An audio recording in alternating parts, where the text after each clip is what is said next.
मेरी चुने हुए सभी अभी 9 चुनाव हुए और उसमें जो माननीय विधायक चुन के आए उन सबको मेरी शुभकामनाएं और बधाई।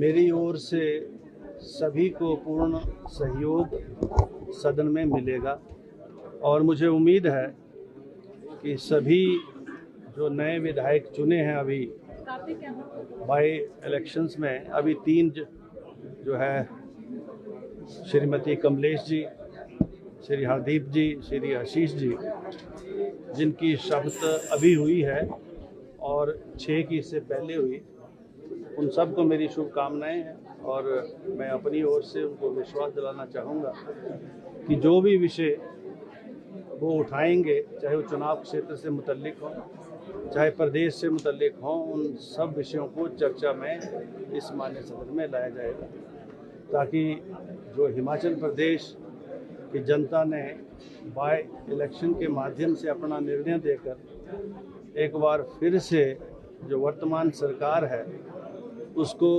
काम करने का मौका दिया है और वो सरकार अपने काम में सफल होगी, ऐसी मुझे पूरी उम्मीद है। सर, पहली बार इतिहास में ऐसा हुआ कि मुख्यमंत्री और मुख्यमंत्री की पत्नी और विधानसभा के अंदर एक साथ दिखाई देंगे। अब ये संयोग की बात है और ये पहली बार है और आपको पता है कि चुनाव में तो चाहे मुख्यमंत्री की पत्नी हो चाहे बेटा हो, वो तो जनता से विश्वास हासिल कर ही चुनाव जो है जीता जाता है।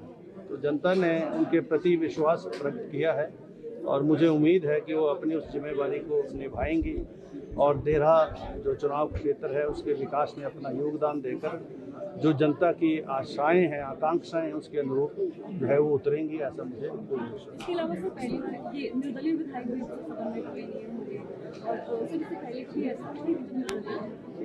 बहुत कम ऐसे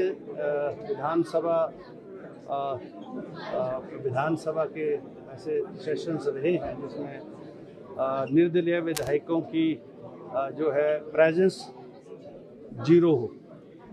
यहाँ थे 3 14वीं विधानसभा में, लेकिन चूंकि उन्होंने दल बदला और दल बदलने के बाद दोबारा से चुनाव में गए और दल बदल कानून के तहत और अपना इस्तीफा भी दिया कईयों ने, तो वो इस्तीफा देने के बाद दोबारा से चुनाव में गए और चुनाव में मात्र जो है 1 दोबारा से जीत पाए हैं, 2 नहीं जीत पाए हैं।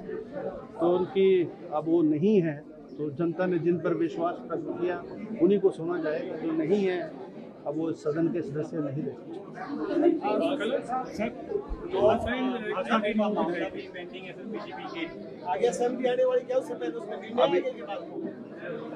मैं समझा नहीं, क्या पूछ रहे हैं आप?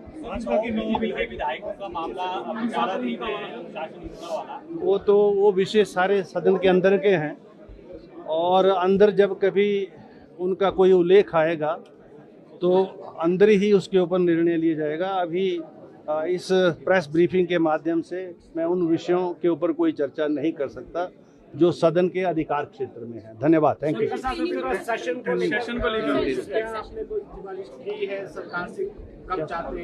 मानसून सेशन जो होगा सर, मानसून जैसा आप जानते हैं कि 28 फरवरी लास्ट डेट था वर्किंग और 28 अगस्त को 6 महीने का कार्यकाल पूरा होगा। तो हमारे जो नियम हैं और हमारी नियम और संविधान की जो व्यवस्था है उसके मुताबिक 6 महीने में सदन जो है वो बुलाना पड़ता है।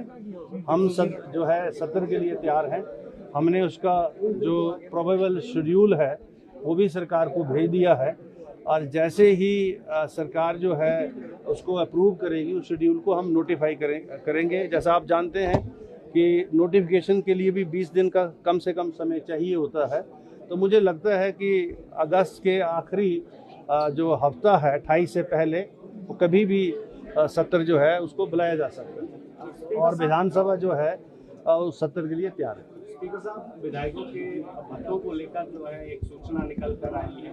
क्या जो विधायकों को डाटा एंट्री ऑपरेटर रखने के लिए जो भत्ता दिया जाता है वो दिया जा रहा है अभी? मेरे ज़्यादा ध्यान में नहीं है ऐसा कोई भी विषय।